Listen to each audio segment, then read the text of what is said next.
Non è il vento che senti tra le rocce di Masua, è il respiro di chi ha scavato il buio.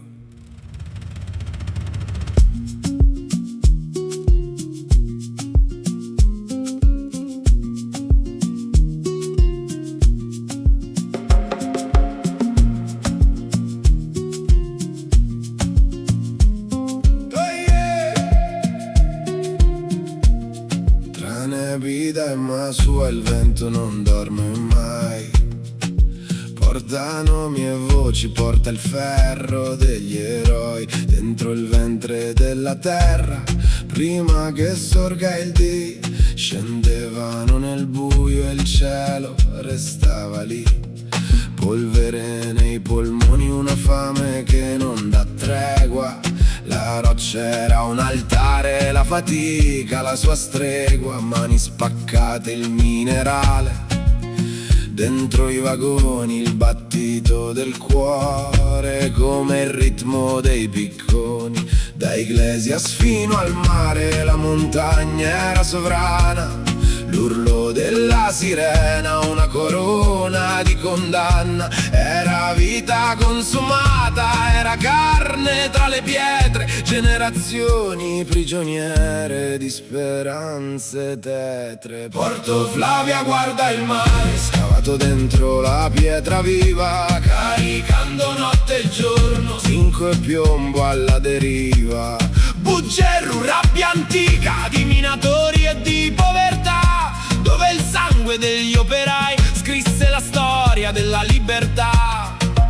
Settembre 1904 l'aria si fa densa, la protesta nelle strade, la fame è l'unica mensa. I padroni della mina volevano sangue e ore, ma la gente gridò basta contro il disonore. Poi arrivarono i soldati, fucili freddi al sole, spararono sul petto come fossero parole. 4 corpi sopra il fango, madri in nero ad aspettare. Da Bugerru partì lo sciopero che fece l'Italia tremare.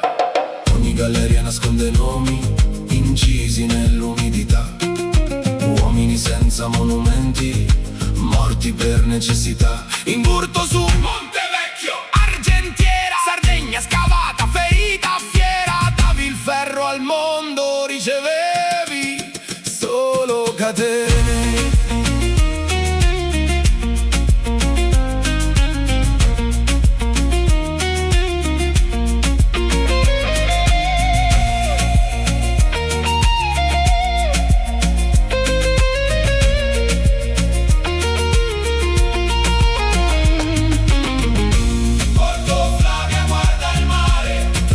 Bianche di Masua, mandi zucchero all'orizzonte, e il guardiano della luna. Le navi portavano via ricchezza, ma lasciavano nelle case solo silenzio e amarezza.